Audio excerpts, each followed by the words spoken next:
রাত ৩টার সময় বাবা আমাকে ঘুম থেকে ডেকে তুলে বললেন, শাওন, আমি সিদ্ধান্ত নিয়েছি একটা বিয়ে করব।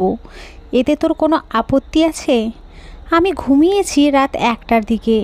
৩টার দিকে বাবা দরজায় টোকা দিয়ে ডেকে তুললেন। এখনও চোখ জ্বলছে। বাবার বিয়ের কথা শুনে আমার ঘুম কেটে গেল। ভাবছি, বাবা তো জীবনে নেশা করেননি, সিগারেটও খায়নি কখনো। রাত দুপুরে হঠাৎ বিয়ের ভূত উঠল কেন মাথায়? চুপ করে থাকবি? তোর আপত্তি থাকলে থাকুক, আমি বিয়ে করব, এটাই শেষ কথা। আমার জবাবের অপেক্ষা না করে বাবা দরজা থেকে ফিরে গেলেন। আমি দাঁড়িয়ে রইলাম তখনও। বাবার কথা হজম করার চেষ্টা করছি। হজম হবে বলে মনে হচ্ছে না। সকালেই বাবার সাথে গুরুত্ব সহকারে কথা বলতে হবে, নয়তো দেখা গেল বাবা সত্যি সত্যি কোনো মধ্যবয়স্কা নারীকে এনে বলবে, শাওন, এই যে ইনিই তোর নতুন মা। বাবা কি গোপনে কারো সাথে সম্পর্ক গড়ে তুলেছেন? বিয়ের জন্য চাপ দিচ্ছে কেউ? নয়তো এই মধ্যরাতে আমাকে ডেকে বিয়ের কথা বলবে কেন? তিনি আমার বিয়ের কথা বলতে পারেন, এই বয়সে নিজে কেন বিয়ে করবেন? মা গত হয়েছেন ১ যুগ পেরিয়ে গেল। তখন আমার বয়স ১০ বছর। মিতু তখন 3তে পড়তো, বয়স ৮.৫-এর মতো। মিতু আমার ছোট বোন। কোনো অসুখ ছাড়াই এক সন্ধ্যা রাতে মা বুকে ব্যথা উঠেছে বলে বিছানায় শুয়ে পড়লেন। বাবা গেলেন ডাক্তার আনতে। প্রতিবেশী অনেকেই উপস্থিত। মা আমাকে ইশারায় কাছে ডাকলেন। আমি মায়ের দিকে এগিয়ে গেলাম। মা আমার মাথা কাছে নিয়ে কপালে চুমু দিলেন। মৃদু স্বরে বললেন, বাবার কথা শুনবি, মিতুকে দেখে রাখবি। আমাকে কিছু বলার সুযোগ না দিয়েই মা বিদায় নিয়ে নিলেন। আমি কান্না করে দিলাম। মিতু এসে মাকে জড়িয়ে ধরে কান্না করছে। বাবা ডাক্তার নিয়ে এসে দেখলেন মা ঘুমিয়ে আছে, যে ঘুম থেকে কেউ সজাগ হয়নি কখনো। আমি বড় হলাম, মিতু বড় হলো। মিতুকে বছর ২ আগেই বিয়ে দিলাম, আর এখন সুখের সংসার। আমরা ছোট থাকতে যদি বাবা বিয়ে করতেন তাহলে মেনে নেওয়া যেত। মা মারা যাওয়ার ১২ বছর পরে এই বয়সে কেন তিনি বিয়ে করতে চাইবেন? সকালে ঘুম ভাঙল ১০টার দিকে। আমি তৈরি হলাম ১১টায়। শিল্পকলা একাডেমিতে একটি অনুষ্ঠানে আমার উপস্থাপনা করার কথা রয়েছে। ঘর ছেড়ে বাইরে বের হয়ে দেখি বাবা দাঁড়ানো। মনে হয় আমার জন্যই অপেক্ষা করছেন। রাতের কথা মনে পড়ল, বাবা বিয়ে করতে চান। এখনও নিশ্চয়ই সেই কথাটাই বলবে। শাওন, আমি আরও দুজনের সাথে কথা বলেছি। আগামীকাল একটি পাত্রী দেখতে যাব। পছন্দ হলে সেখানেই বিয়ে।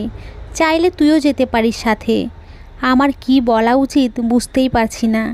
একটু রাগ হচ্ছে, কিন্তু এখন সেই রাগ প্রকাশ করতে ইচ্ছে করছে না। বাবাকে পাশ কাটিয়ে যাওয়ার সময় শুধুই বললাম, এই বয়সে বিয়ে করলে মানুষ হাসাহাসি করবে, পাগলামি করো না। আমি গেট দিয়ে বের হওয়ার সময় শুনতে পাচ্ছি বাবা গলা চড়া করে বলছেন, কোন মানুষ কি বলল সেটা শোনার সময় নেই আমার। আমি কারোরটা খাই না। আমি আর কথার উত্তর না দিয়ে হেঁটে চললাম। দুপুরে বাড়ি আসিনি। সন্ধ্যা রাতেও বাড়িতে ফিরতে ইচ্ছে করছে না।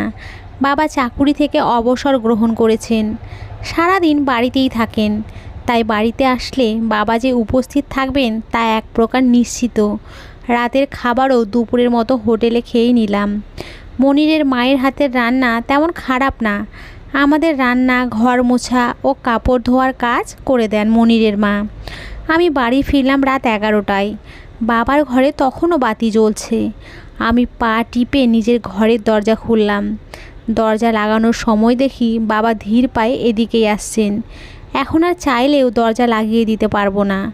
বাবা এসে খাটে বসলেন। আমি বাবার দিকে ফিরে দাঁড়ালাম। অপেক্ষা করছি বাবার কথা শোনার জন্য। এবারে সত্যিই আমি বিয়ে করব শাওন, যে যাই বলুক তাতে আমার কিছুই যায় আসে না। আমি বাবার দিকে এগিয়ে গিয়ে হাঁটু গেড়ে বসলাম। বাবার হাত ধরলাম। বললাম, কেন বাবা, এত বছর পেরিয়ে গেছে আপনি বিয়ে করেননি, এখন কেন আপনাকে বিয়ে করতে হবে? আমরা তো সমাজের বাইরে নই। সমাজ মানুষ কি বলবে একবার ভেবে দেখেন। বাবা আমার হাত সরিয়ে দিলেন। তারপর বললেন, আজ তুই একবেলা না খেলে তোকে সমাজের কেউ এসে জিজ্ঞেস করবে না তুই খেয়েছিস কি না? এত বছর তোরা ছোট ছিলি, তোদের নিয়েই ছিল আমার সংসার। মিতুকে বিয়ে দিলাম, 4-5 মাসে একবার দেখতে আসে। তুই সকালে যাস, আসিস রাতে। আমার আর কে আছে শাওন? আমি কাকে নিয়ে থাকি এই একলা বাড়িতে? সবারই একটা আপন মানুষ লাগে রে বাবা। আমি বসা থেকে উঠে দাঁড়ালাম, অন্যদিকে তাকিয়ে বললাম, সবার আপন মানুষ লাগে। আমি কি তোমার আপন না? বাড়িতে একলা থাকো ঠিক আছে, আমি বিয়ে করলে তোমার পুত্রবধূ আসবে বাড়িতে, তোমার নাতি নাতনি হবে, তখন তো আর তুমি একলা থাকবে না। বাবা বসা থেকে উঠে চলে যাচ্ছেন। যাওয়ার সময় বললেন, তুই আমাকে বুঝতে পারবি না, একদিন যখন আমার মতো একা হবি তখন বুঝতে পারবি। বাবা ঘর থেকে বেরিয়ে গেলেন। আমি খাটে হেলান দিয়ে মেঝেতে বসে পড়লাম। কি এক দুশ্চিন্তা এসে ভর করলো। আমার আরও আগে বিয়ে করার প্রয়োজন ছিল।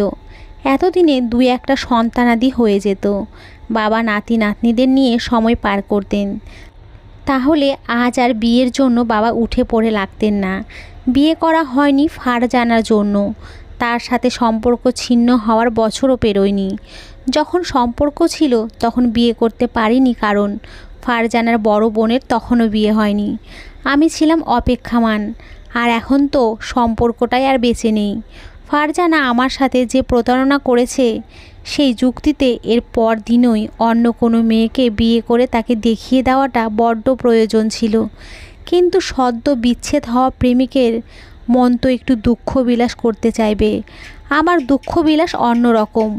মধ্যরাত অবধি ছাদে বসে বিরহের গান শোনা, হাতে থাকবে জ্বলন্ত সিগারেট। কখনো 2-1 টান দিয়ে আকাশমুখী হয়ে ধোঁয়া ছাড়ব, কখনো টান ছাড়াই জ্বলতে থাকবে সিগারেট। আকাশে মেঘমুক্ত চাঁদ, ফিসফিস করে চাঁদের সাথে কথা বলা। আমার এই দুঃখ বিলাস চলা অবস্থায় ফারজানাকে যেন কম অনুভূত হয়। সেজন্য গ্যালারি থেকে তার সব ছবি তাড়িয়ে দিয়েছি। বাকি ছিল একটা মাত্র ছবি, শিল্পকলা একাডেমির সামনে তোলা একটা ছবি। ছবিতে আমিও ছিলাম। আমার গজদন্ত আড়াল করার বৃথা চেষ্টা করে ব্যর্থ হয়েছিলাম। ছবিতে তার জল করছে। দাঁত কখনো জল করে? টেলিভিশনে ক্লোজ আপের বিজ্ঞাপনে জল করতে দেখা যায়। বছর 2-1 আগের কথা। শ্রাবণ মাসের অভিমানী টাপুর টুপুর রিকশার ভেতরে বসে বড় পলিথিন দিয়ে নিজেকে ঢেকে গিয়েছি শিল্পকলাতে। 2 ঘন্টার অনুষ্ঠানের উপস্থাপনা শেষ করে বাইরে এসে দেখি টাপুর টুপুর তখনও থামেনি। আমি দাঁড়িয়ে অপেক্ষা করছি। আরও অনেকেই অপেক্ষা করছে বৃষ্টি থেমে যাওয়ার। হঠাৎ পাশ থেকে একটি মেয়ে বলে উঠল, শাওন সাহেব, আমি আপনার কণ্ঠের প্রেমে পড়ে গেছি। উঠে আসার উপায় খুঁজে পাচ্ছি না। আমাকে কি আপনার প্রেমে ডুবে যাওয়ার অনুমতি দেবেন? পাশ ফিরে তাকিয়ে দেখি শ্যাম বর্ণের এক তরুণী। গায়ে মনে হয় সবই হার, কালো রঙের শাড়ি পরনে, তবে কপালে কোনো টিপ নেই। বাঙালি অনেক মেয়ে টিপ পরা পছন্দ করে না। আমি তরুণীর কথার উত্তর খুঁজে পাচ্ছি না। মেয়েটা আমার নাম জানলো কিভাবে? ঠিক আছে, এত তাড়াতাড়ি ভাবতে হবে না, সময় নিন। এই যে কাগজটাতে আমার ফোন নাম্বার আছে, বাড়িতে গিয়ে ফোন দিবেন। আমি অপেক্ষা করব। তরুণী আমার হাতে ছোট্ট একটি কাগজের টুকরো ধরিয়ে দিল। আমি কিছু না বলে কাগজটি হাতে নিলাম। তরুণী এই বৃষ্টিতে একটি রিস্কা নিয়ে চলে গেল, যেন লজ্জায় পেয়ে নিজেকে আড়াল করতে চাচ্ছে। কাগজের টুকরোতে ফোন নাম্বারের পর মেয়েটির নাম লেখা ফারজানা। সকালে মিতু বাড়ি এলো তার স্বামীকে নিয়ে। ঘুম থেকে উঠে আমি মিতুকে ফোন করে বাবার অদ্ভুত ইচ্ছের কথা জানিয়েছি। মিতু আর দেরি করেনি, ঘন্টা 2-1-এর পথ পেরিয়ে ছুটে এসেছে। বাবা তখন বাজারে গিয়েছিলেন। আমি বাবাকে ফোন করে বললাম, বাজারে একটু বেশি লাগবে, মিতু এসেছে তার স্বামী নিয়ে। বাবা ফোনের ওই প্রান্তে 30 সেকেন্ডের মতো চুপ থাকলেন। মনে হচ্ছে আমার কথা শুনে খুশি হতে পারেননি। বাবা অসহায় স্বরে বললেন, মিতুকে তুই ফোন করেছিস তাই না? আমি কি কাউকে ভয় পাই নাকি? তোদের ভালো না লাগলে চলে যাব আমার বাড়ি থেকে। আমি আর কথা না বাড়িয়ে ফোন রেখে দিয়েছি। পেছন ফিরে দেখি মিতুর স্বামী দাঁড়িয়ে। আমাকে উদ্দেশ্য করে বলল, কেমন আছেন ভাইয়া? মিতু এসব কি বলছে? বুঝতে বাকি নেই, মিতু তার স্বামীকেও জানিয়েছে। আমি মুচকি হাসি দিয়ে মিতুর দিকে তাকালাম। মুখ গোমড়া করে বসে আছে। আমি একটু এগিয়ে যাওয়ার পর মিতু মুখ তুলে তাকিয়ে বলল, ভাইয়া, বাবা যদি এমন করে আমি কিন্তু আর জীবনেও এই বাড়িতে আসবো না। মিতুর অভিমানী স্বরের বিপরীতে আমি বললাম, বাবা আসলে বলবি। যেভাবে হোক বিয়ের ভূত নামাবি মাথা থেকে, নয়তো আজ বিকেলেই কিন্তু বাবা বিয়ে করে ফেলবে। মিতু চোখ বড় করে বলল, বললেই হলো? মান সম্মান সব জলাঞ্জলি দিবে নাকি? ঘরে এখন নীরবতা, অপেক্ষা বাবার আগমনের। ফারজানার কাছ থেকে ফোন নাম্বার পেয়ে সেদিন রাতে আমি ঠিকই ফোন দিয়েছিলাম। সন্ধ্যা রাতে ঝুম বৃষ্টি নামলো, আমি জানালা খুলে দিলাম। ততক্ষণে বিদ্যুৎ চলে গেছে। ঘরে বাইরে ঘুটঘুটে অন্ধকার। জানালা দিয়ে হাত বাড়িয়ে বৃষ্টি স্পর্শ করা যায়। তখন মনে পড়ল ফারজানা নামের মেয়েটির কথা, যে বলেছে সে আমার কণ্ঠের প্রেমে পড়েছে। কিন্তু সে আমার নাম জানলো কী করে? বৃষ্টি কিছুটা কমে আসলেও টাপুর টুপুর হচ্ছে। আমি প্যান্টের পকেট থেকে কাগজটি বের করলাম, ফোন দিলাম ফারজানাকে। অপর প্রান্তে হয়তো মোবাইল হাতে নিয়েই বসেছিল। সাথে সাথে হ্যালো শুনে কি বলবো সেটাই ভুলে গেছি। হ্যালো, কী ব্যাপার? কথা না বললে ফোন দিলেন কেন? হ্যালো হ্যালো, আমি শাওন। আপনি ফোন দিতে বলেছিলেন। আমি ভুল শুনছি না তো? আপনি সত্যিই ফোন দিয়েছেন? আমি তো এখন খুশিতে আত্মহারা হয়ে যাব। শাওন সাহেব আমার প্রেমের প্রস্তাব প্রত্যাখ্যান না করে গ্রহণ করেছে। এই যা ভাবছেন তা নয়, আসলে আমার কৌতূহল, আপনি আমার নাম জানলেন কিভাবে? এটা তো খুবই সহজ। আপনি শিল্পকলাতে নিয়মিত উপস্থাপনা করেন, আর উপস্থাপকের নাম জানাটা খুব কঠিন। আগে বলুন, আমার প্রেম নিবেদন মঞ্জুর করেছেন তো? আপনি তো আমার কণ্ঠের প্রেমে পড়েছেন, আমার না। কণ্ঠের মানুষটা তো আপনি। তাহলে দেখা গেল আমার কণ্ঠ হঠাৎ করে আগের মতো সুর করে কথা বলে না। তখন তো আর আমাকে ভালোবাসবেন না। ধরে নিন গোটা আপনাকেই আমি ভালোবাসি। এবার তো গ্রহণ করবেন। আমি রাখি এখন, বৃষ্টি হচ্ছে খুব। ফোন রেখে দিলাম। জানালা দিয়ে আবারও বাড়িয়ে দিলাম হাত। বৃষ্টির ফোঁটা পানিতে শরীরে এক প্রকার শিহরণ জাগ্রত হয়। বাবা বাড়ি ফিরলেন, দুই হাতে ব্যাগ ভর্তি বাজার নিয়ে। বারান্দায় বসা আমি আর মিতু। মিতুর স্বামী ঘরে শুয়ে আছে। বাবার গলার আওয়াজ শুনে সেও বেরিয়ে এলো। বাবা এসে মিতুকে উদ্দেশ্য করে বলল, একটা ফোন করে আসলেই পারতি। তোর শ্বশুর শাশুড়ি কেমন আছে? বাবাজি, তুমি কেমন আছো? এই নে মা, অনেক বাজার করেছি।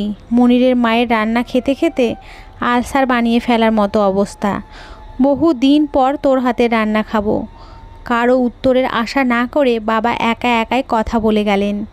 তাতে মিতুর রাগ একটুও কমেনি, উল্টো বেড়েছে। মিতু বলল, বাবা আমি এখানে খেতে আসিনি, থাকতেও আসিনি। কি শুনছি এসব? এই বয়সে ভীমরতি ধরেছে তোমার? বাবা মিতুর স্বামীর দিকে এক পলক তাকিয়ে চোখ নামিয়ে নিলেন।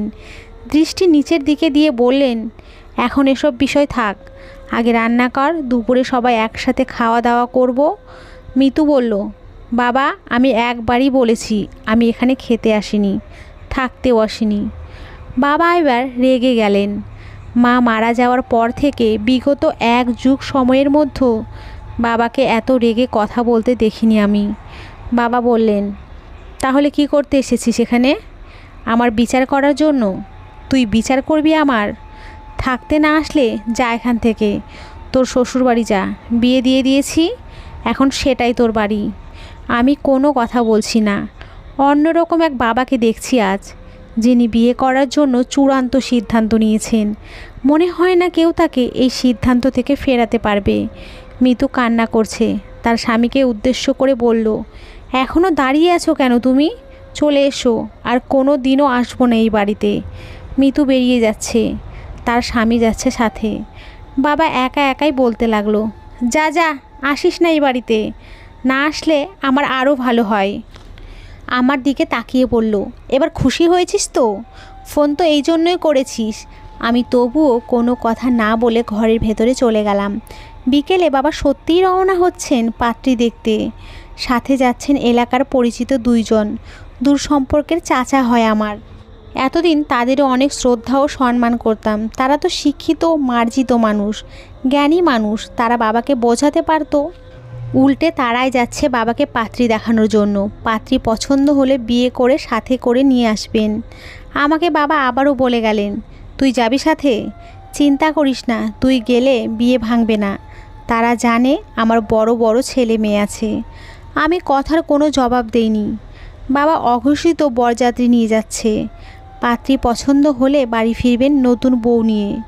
বাবা বাড়ি থেকে বের হওয়ার পরে আমি আমার ঘরে গিয়ে শুয়ে আছি।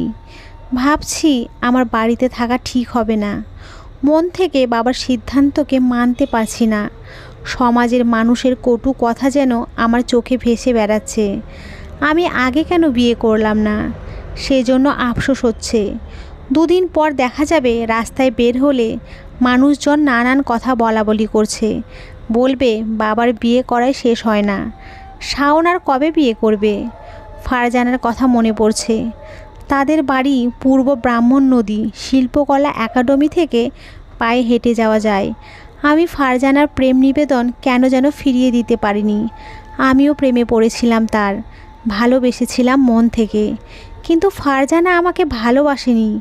তার মোহ ছিল আমার প্রতি, আমার কণ্ঠের প্রতি। তার মোহ কেটে গেছে, আমার কণ্ঠ আছে আগের মতোই। এখনও শিল্পকলাতে দাঁড়িয়ে মাইক্রোফোন হাতে নিয়ে বলি, এই পড়ন্ত বিকেলে মনোরম পরিবেশে যারা এই অনুষ্ঠানে উপস্থিত হয়েছেন সবাইকে জানাই প্রাণ ঢালা অভিনন্দন ও শুভেচ্ছা। কিন্তু ফারজানা আমার সাথে আর থাকেনি। সে নতুন করে অন্য ছেলের প্রেমে পড়ল। পারিবারিকভাবে তাদের বিয়েও হলো। আমার কাছে বিয়ের আগে আরশনগরীর পার্কে হাত জোর করে ক্ষমা চেয়েছে। আমি দয়া দেখিয়ে তাকে ক্ষমাও করে দিলাম। হয়তো কোনো একদিন তার কোলে ছোট্ট বাচ্চা দেখব। ফারজানা ভদ্রতা দেখিয়ে হয়তো কোলের বাচ্চাকে বলবে, এটা তোমার মামা হয়, শাওন মামা। আর ভাবতে ইচ্ছে করছে না। মাঝে মধ্যেই মনে পড়ে যায়, কিছুক্ষণ ভাবলে মাথার এক পাশে ভোঁতা যন্ত্রণা হয়। এখনও হচ্ছে, তাই ভাবতে ইচ্ছে করছে না আর। বাইরে বাবার গলার শব্দ শোনা যাচ্ছে। এত তাড়াতাড়ি বাবা চলে এলেন? পাত্রীর বাড়ির কি কাছাকাছি? তিনি কি বিয়ে করে ফিরেছেন? বাইরে যেতে ভয় হচ্ছে। বাবা বিয়ে না করে ফিরে এসেছেন। সাথে দূর সম্পর্কের চাচা দুটো নেই। আমাকে ডাকছেন, কই গেলি শাওন, শুনে যা একটু। আমি উঠোনে নামলাম।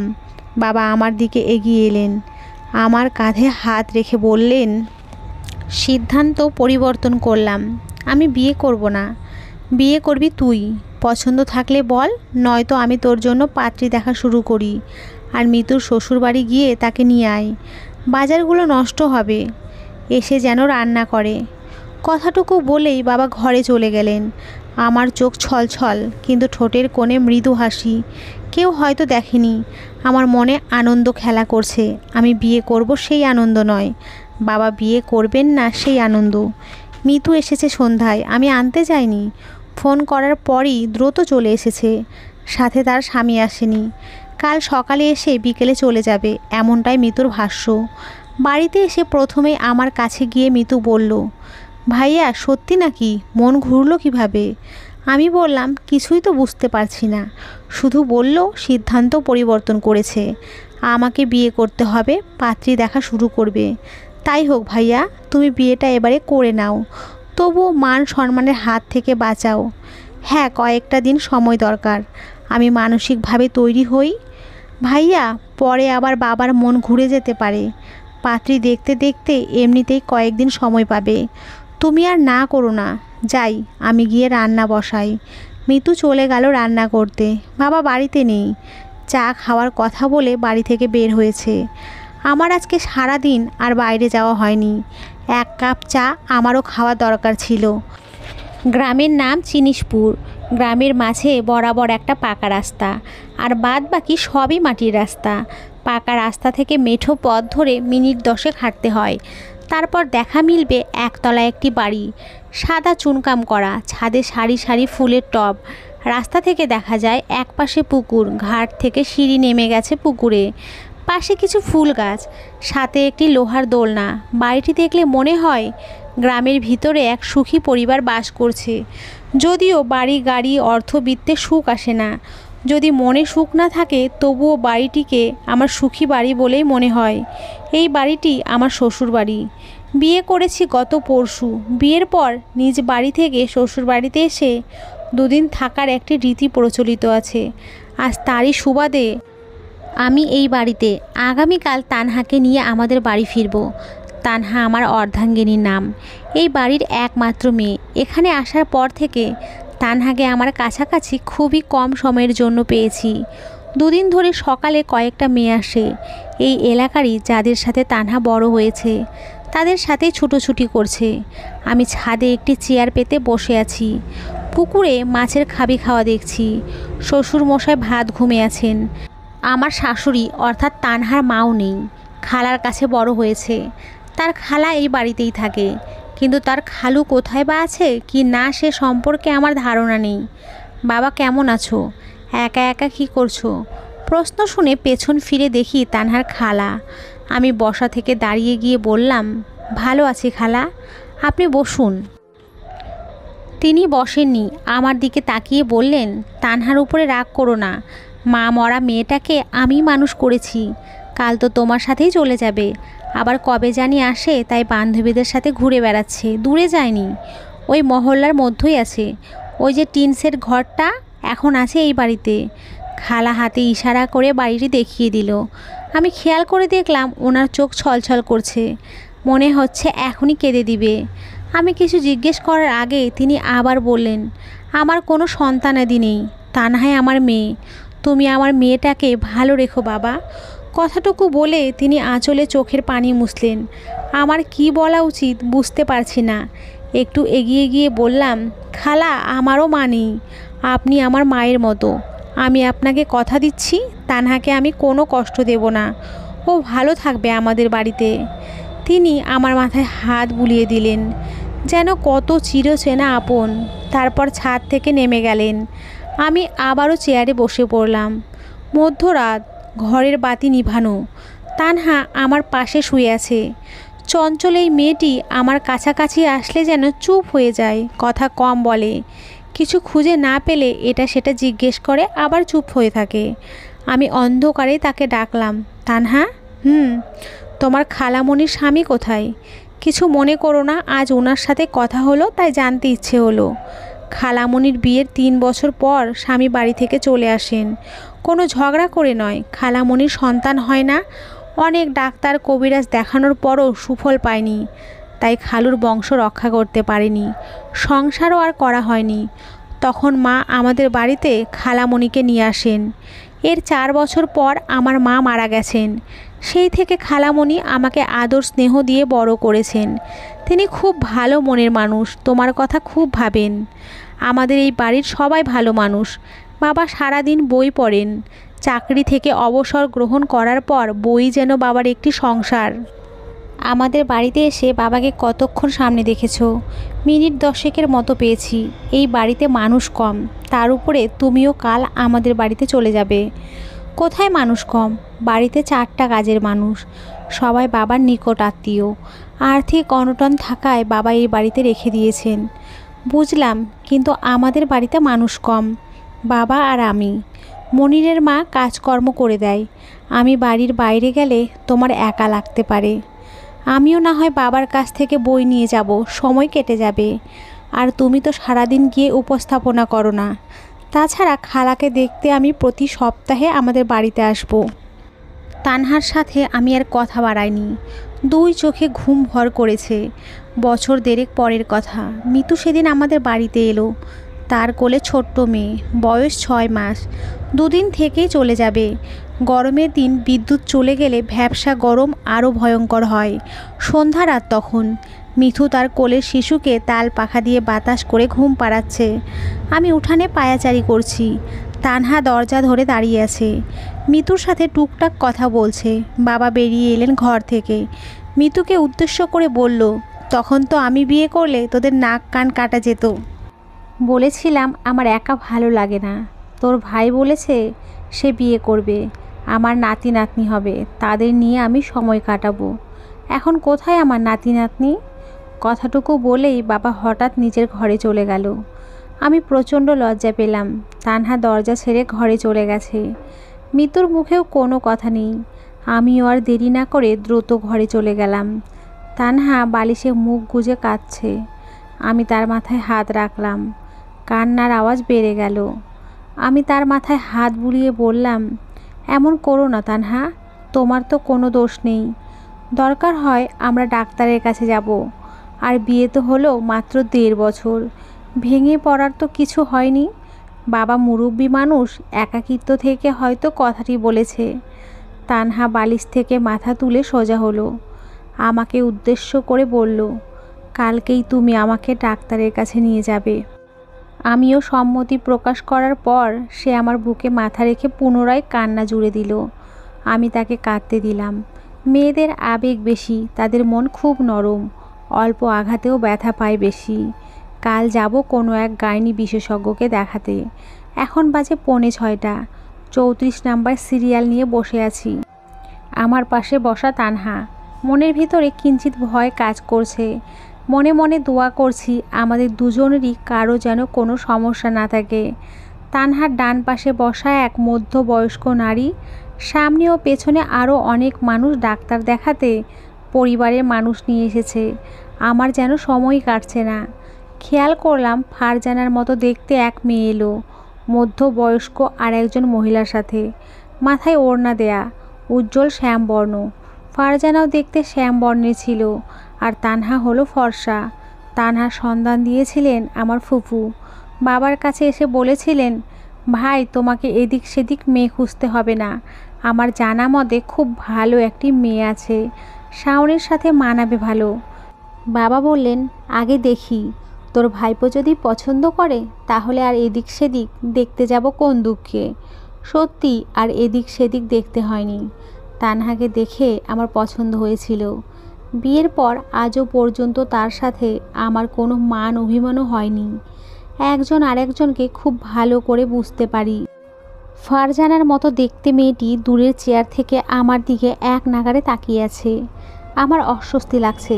অচেনা মানুষের দিকে কেউ এভাবে তাকিয়ে থাকে? আমি উঠে দাঁড়ালাম। তানহা জিজ্ঞাসু চোখে তাকালো। বললাম, তুমি বসো, আমি বারান্দায় গিয়ে একটু হাঁটাহাঁটি করে আসি। সিরিয়াল পেতে বেশ দেরি হবে মনে হচ্ছে। আমি বারান্দার উদ্দেশ্য রওনা হলাম। বারান্দার গ্রিলের বাইরে এক টুকরো মাঠের মতো, সবুজ দূর্বা ঘাসে ভরা। সেখানে গিয়ে আসন পেতে ঘাসে বসতে পারলে আরও ভালো লাগতো। শাওন, সাথে কি তোমার বউ? কথা শুনে পেছন ফিরে তাকিয়ে দেখি ফারজানা দাঁড়িয়ে আছে। তার মানে এতক্ষণ যাকে ফারজানার মতো মনে করেছি সে আসলেই ফারজানা। আমি সহজ ভঙ্গিতে বললাম, হ্যাঁ, ওর নাম তানহা। সুন্দর নাম, দেখতেও অনেক সুন্দর। দেখেছো, আমি বলেছিলাম না তুমি আমার চেয়ে সুন্দর বউ পাবে? হ্যাঁ। ডাক্তার দেখাতে এসেছো? না দেখিয়ে উপায় আছে? তোমার অভিশাপ লেগেছে। কয়েক হাসপাতাল আর ডায়াগনস্টিক সেন্টার ঘুরেও ফল পাচ্ছি না। কী সব বলছো? আমি অভিশাপ দিতে যাব কেন? কি হয়েছে? বিয়ে হয়েছে 3 বছর, এখনও সন্তান আদি কিছুই হয় না। তাহলে আমাকে কে অভিশাপ দিল ফারজানা? আমিও তো তানহাকে এজন্যই ডাক্তার দেখাতে নিয়ে আসলাম। পরীক্ষা করে দেখো। দোয়া করি খারাপ কিছু যেন না ঘটে। আর আমাকে ক্ষমা করে দিও, তোমাকে কষ্ট দিয়েছি আমি। থাক ওসব কথা। ভালো আছো তো? সেটা তো দেখতেই পাচ্ছ, ডাক্তারদের পেছনে ছুটছি। আচ্ছা যাই হোক, তানহা একা বসে আছে, যাই আমি। ফারজানার কাছ থেকে বিদায় নিয়ে এসে দেখি তানহা মাত্রই চেয়ারে বসতে যাচ্ছে। তাহলে সে এতক্ষণ কোথায় ছিল? আমার খোঁজ করতে বারান্দায় যায়নি তো?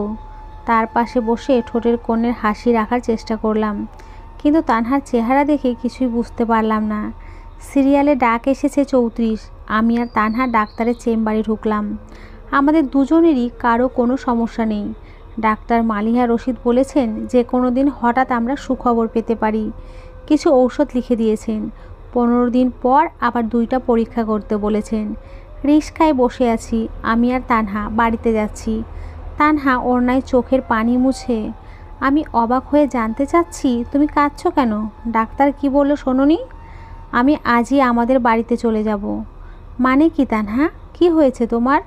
এমনি চলে যাব। তুমি আমার কাছে এতদিন গোপন করেছো তোমার প্রেমিকা ছিল?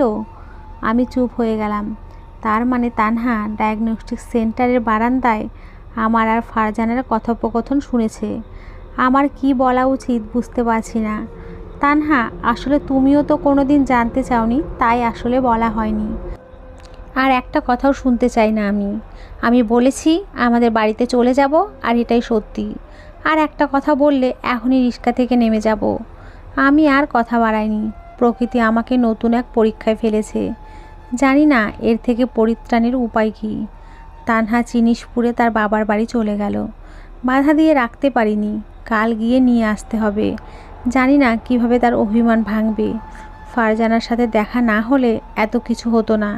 প্রাক্তনের অনুপস্থিতিতে যেমন কষ্ট দেয়, উপস্থিতিতেও কষ্ট অনুভূত হয়। কষ্টের অনুভূতির আর এক নাম প্রাক্তন। বাবা বাড়িতে নেই, গেছে হয়তো কোথাও। মিতু চলে গেছে তার শ্বশুর বাড়িতে। আমারও আজ কোনো কাজ নেই, পুরো বাড়িতে আমি একা।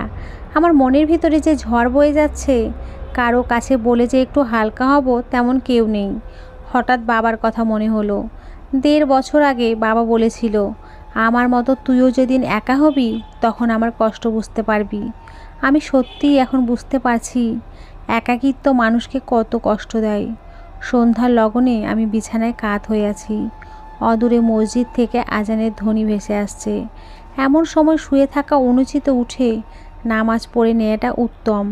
বাইরে বের হয়ে নলকূপ থেকে অজু করার সময় বাবা বাড়িতে ফিরলেন। আমাকে দেখে বললেন, নামাজ পড়া শেষ করে একটু শুনে যাস তো।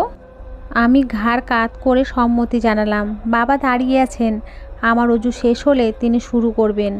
নামাজ শেষ করে বাইরে বের হয়ে দেখি বাবা ঘর থেকে বের হচ্ছেন। কাঁচা পাকা দাড়িতে বাবার বয়স বোঝা দেয় 45-50-এর মাঝামাঝি হতে পারে। আমি কোনোদিন জিজ্ঞেসও করিনি। বাবা আমাকে উদ্দেশ্য করে অন্যদিকে তাকিয়ে বললেন, আজ না ডাক্তার দেখাতে গেলি? কি বলেছে ডাক্তার? আমি জবাবে বললাম, কোনো সমস্যা নেই বাবা। ডাক্তার বলেছে আমরা শীঘ্রই সুসংবাদ পেতে পারি। ভালো কথা। বৌমা কই? তানহা জিনিসপুরে গেছে বাবার বাড়িতে। হঠাৎ বাবার বাড়িতে কেন? আর তোকে ছাড়া গেল কিভাবে? আমি এগিয়ে দিয়ে এসেছিলাম।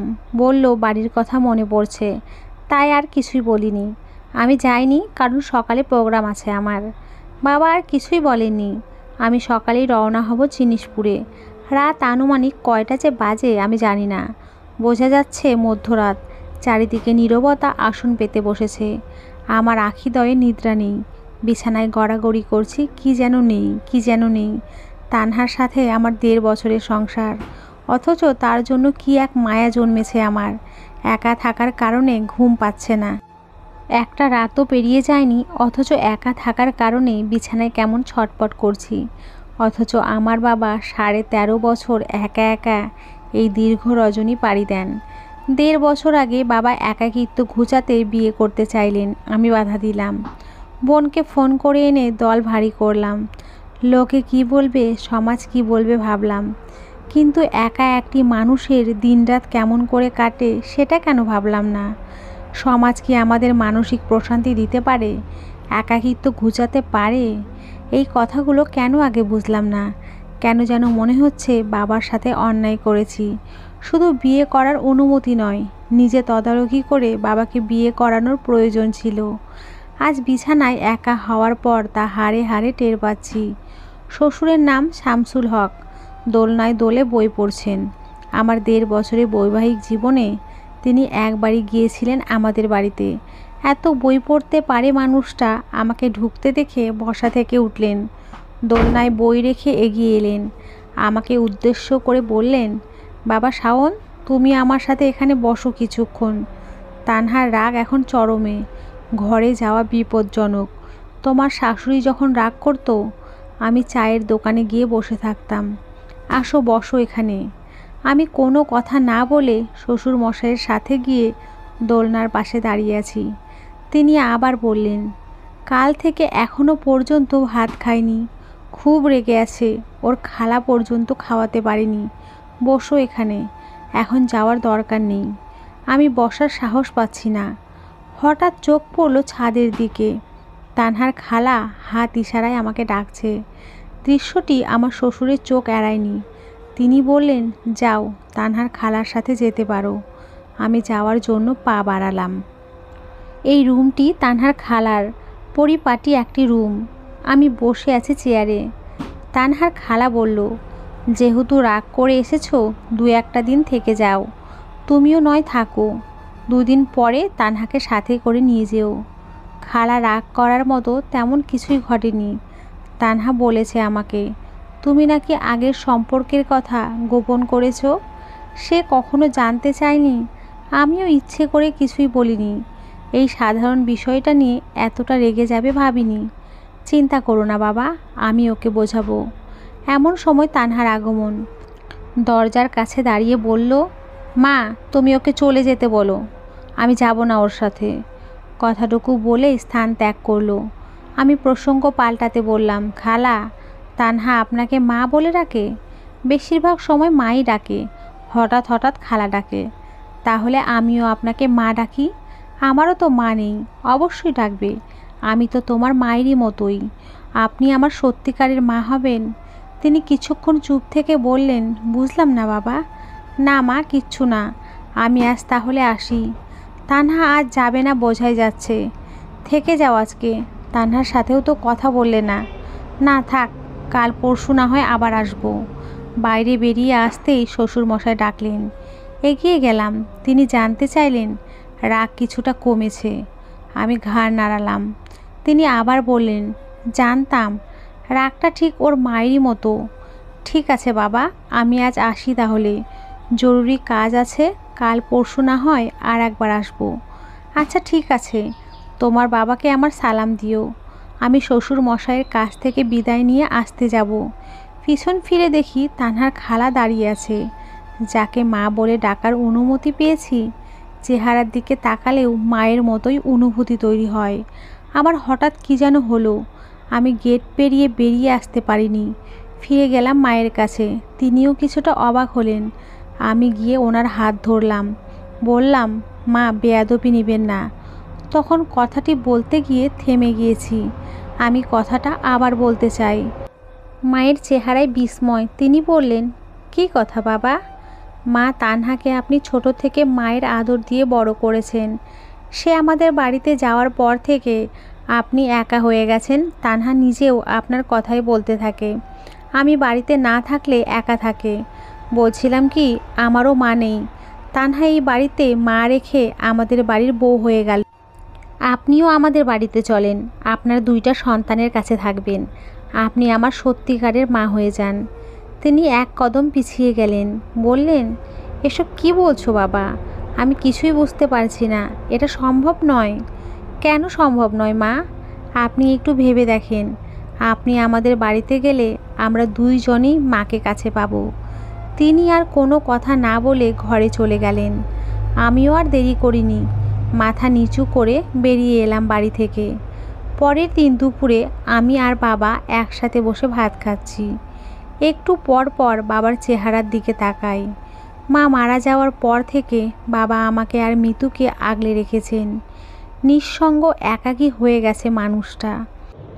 কি হয়েছে, এভাবে তাকিয়ে আছিস কেন? বাবার কথা শুনে যেন বাস্তবে ফিরে এলাম।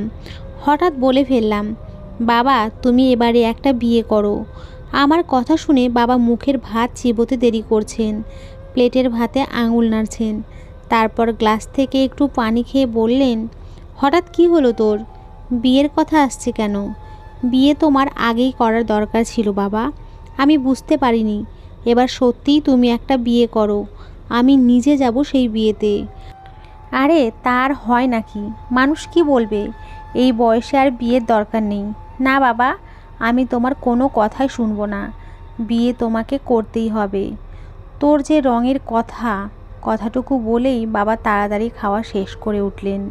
অন্য সময় হলে বাবা নিশ্চয়ই আরেকটু ভাত নিতেন। বিয়ের কথা শুনে বাবা কি কিঞ্চিত লজ্জা পেলেন? হতেও পারে। মনুষ্য মনে আনন্দ, বেদনা, ভয়, হতাশার মতো লজ্জা থাকাটাও স্বাভাবিক। আমার ফোন বেজে উঠল। শ্বশুর ফোন করলেন। আমি রিসিভ করে সালাম দিলাম। তিনি বললেন, বাবা তুমি একটু আমাদের বাসায় আসো তো, খুবই জরুরি। আমি আসছি বলে ফোন রাখলাম। ভাবছি কি এমন জরুরি তলব? তানহা কি আসতে রাজি হয়েছে শেষ পর্যন্ত? পুকুরে বড়শি পেতে বসে আছেন শ্বশুর। আমি গিয়ে সালাম দিলাম। তিনি পাশের চেয়ারে ইশারা করে বসতে বললেন। চেয়ারটি মনে হয় তিনি আগেই এখানে এনে রেখেছেন। ছোট্ট একটি লাল বালতি রাখা পাশে, কিন্তু কোনো মাছ ধরা পড়েনি এখনও। আমি ভাসমান ছোট্ট কাঠের দিকে কৌতূহল নিয়ে তাকালাম। মনে হচ্ছে পুঁটি মাছ ঠোকরাচ্ছে। কাঠি পানির নিচের দিকে গেলেই তিনি বড়শি টেনে তুলবেন। আসলে বাবা, তোমাকে যে কারণে ডেকেছি, তানহার সাথে সকালে কথা বললাম। বিষয়টা খুবই গুরুত্বপূর্ণ। আমি ওনার কথায় মনোযোগ দিলাম। তিনি এবার বলতে লাগলেন, তানহার খালাকে আমি সব সময় নিজের বোন মনে করতাম। তানহার মা যখন ওর বোনকে প্রথমে এই বাড়িতে নিয়ে আসে, সেদিনই সে বলেছিল, ভাই, আমার কোনো ভাই নেই, আপনি আমার ভাই। তানহার কোনো মামা নেই। যাই হোক, তুমি মনে হয় তানহার খালাকে বিয়ে সংক্রান্ত বিষয়ে কিছু বলেছ। সে আমাকে কিছু বলেনি, তানহাকে বিষয়টা জানিয়েছে, বলেছে। তানহা, এবার তুই আর রাগ করে থাকিস না, শাওনদের বাড়িতে যা। তোকে না পেয়ে সে খুব একা, এমনকি এই বয়সে আমাকে তার বাবার সাথে বিয়ে দিতে চাচ্ছে। তুই আর রাগ করে না থেকে শাওনকে ফোন করে তার সাথে যা। তানহা উত্তেজিত হয়ে বলল, মা, এটা আমিও চাই। তোমাকে ছাড়া ওই বাড়িতে একা একা লাগে। তুমি রাজি হয়ে যাও মা, আমি বাবার সাথে কথা বলি। তানহার খালা বলেছে, এই বয়সে আমার এত রং নাই, সন্তান না হওয়ার জন্য সংসার ভাঙল, এই বয়সে আবার সংসার। তানহা তার খালাকে জড়িয়ে ধরে বলেছে, এটাই তো ভালো হয়েছে মা, আমার কোনো ভাই বোন হবে না, সব আদর আমিই পাবো। সে যাই হোক, তুমি যে এই প্রস্তাব দিয়েছো, তোমার বাবা কিছু জানে? আমি শ্বশুরের দীর্ঘ কথা শুনে কিছুটা লজ্জা পেলাম। নিজের বাবার বিয়ের জন্য একজন নারীকে সরাসরি প্রস্তাব দিয়েছি, আর সেই বিষয়টা শ্বশুর জেনেছে তানহার মুখ থেকে। আমি বললাম, বাবাকে বলেছি যে বিয়ে করার জন্য আমি পাত্রী দেখব, কিন্তু পাত্রী যে এই বাড়িতে এটা বাবা জানেন না। সমস্যা নেই, বাবাকে রাজি করানোর দায়িত্ব আমার। কিন্তু মা রাজি হয়েছে তো? শ্বশুরমশাই বড়শি টানলেন, মাছ বড়শিতে লেগে একটু উপরে উঠে আবার টোপ করে পড়ে গেল। বড়শি কাছে এনে খাবার লাগিয়ে আবার পানিতে ফেললেন। তারপর বললেন, আমি আর তানহা বললে রাজি না হয়ে পারবে না, তুমি তোমার বাবার সাথে কথা বলো। ঠিক আছে, আচ্ছা যাও এবার ঘরে, আমার সাথে কথা হয়েছে এসব যেন তানহার খালা বুঝতে না পারে। তানহার সাথে এখন কথা বলতে পারো, ওর রাগ মনে হয় একটু কমেছে। তানহা ছাদে দাঁড়ানো, আমি সিঁড়ি বেয়ে উপরে উঠলাম। আমার উপস্থিতি টের পেয়ে তানহা নিচে নামতে চাইল। আমি দ্রুত বললাম, থামো, মায়ের বিষয়ে একটু কথা বলি। সেটা নিয়ে তোমাকে ভাবতে হবে না, তুমি গিয়ে বাবার সাথে কথা বলো। আর খালার বিয়ে হবে বলে ভেবো না আমিও তোমার বাড়িতে যাব। আমি আর যাব না, অনেক হয়েছে তানহা, মানুষ শুনলে হাসাহাসি করবে। একজন মানুষের এই যুগে সম্পর্ক থাকতেই পারে, তুমি তো কোনোদিন জানতে চাওনি আমার সম্পর্ক আছে নাকি। আমিও ইচ্ছে করে বলতে চাইনি, হঠাৎ শুনে তোমার অভিমান হতেই পারে, তাই বলে আমার বাড়িতে যাবে না তুমি? এমন বড় কিছু তো হয়নি, সম্পর্ক নিশ্চয়ই এত ঠুনকো নয়।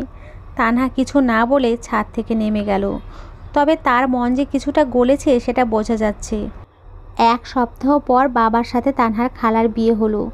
আমাদের এখান থেকে 4-5 জন গিয়েছিলাম, ওখানকারও 2-4 জন উপস্থিত ছিল। ঘরোয়া পরিবেশে বিয়ে হলো। বাবার বিয়ের দিন আমি আমার শ্বশুরের কানের কাছে গিয়ে ফিসফিস করে বললাম, নিঃসঙ্গ জীবন কাটানোর চেয়ে আপনিও একটি বিয়ে করে নেন।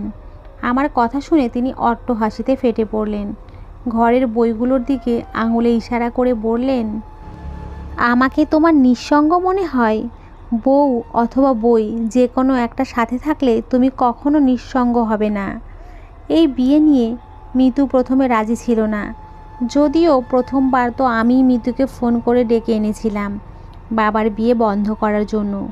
আবার সেই আমি বিয়ের ব্যবস্থা করেছি দেখে মিতু কিছুটা অবাক হলেও শেষ অবধি রাজি হয়েছে। যদিও মিতুর রাজিতে কোনো কিছুই যায় আসে না, বাবা যেন তরুণ বরের মতোই লাজুক। আমার চোখে চোখ পড়তেই অন্যদিকে তাকিয়ে ফেলে, আর ঠোঁটের কোণে প্রশান্তির মুচকি হাসি। সবই ঠিক আছে, সমস্যা শুধু একটাই, তানহা এত কিছুর পরেও আমার সাথে আমাদের বাড়ি আসেনি। মুখ উল্টিয়ে বলেছিল, দেখি তোমার বাড়ি না গেলে কি হয়। কিন্তু আজ তানহার আগমন দেখে কিছুটা অবাক হতে হলো। আমাকে খবর না দিয়ে ব্যাগপত্র গুছিয়ে বাড়ির উঠোনে এসে উপস্থিত। মা ঘর থেকে বের হয়ে তানহাকে জড়িয়ে ধরলেন। তানহার আমার দিকে তাকিয়ে বলল, তুমি ভেবো না তোমার কাছে এসেছি, আমি মায়ের কাছে এসেছি। আমি আর কিছুই বলিনি, মনে মনে ওর অজুহাত দেখে হাসি পেল। যখন ঘরে চলে যাচ্ছিলাম তখন তানহা মাকে বলল, মা, তোমার ছেলেকে বলো আমাকে যেন ডাক্তারের কাছে নিয়ে যায়। তুমি মনে হয় নানি হবে। আমি থমকে দাঁড়ালাম। পেছন ফিরে তাকিয়ে দেখি তানহার চোখে মুখে খুশির জোয়ার। আমার চোখের দিকে তাকিয়ে মাথা ঝাঁকি দিয়ে বোঝাচ্ছে ঘটনা সত্যি। বাবা বেরিয়ে এলেন ঘর থেকে। আমাদের আনন্দে তিনিও শরিক হলেন। এখন আর আমরা কেউ একা নয়। আমি একা নয়, বাবা আর একাকিত্বের দিন গোনেন না। আমাদের 4 জনের পরিবারে আরও একজন অতিথি আসবে। এই খুশি যেন এমনি করে সব সময় থাকে আমাদের জীবনে। তো বন্ধুরা, সকলে হাসি খুশিতে থেকো। সকলকে অসংখ্য ধন্যবাদ।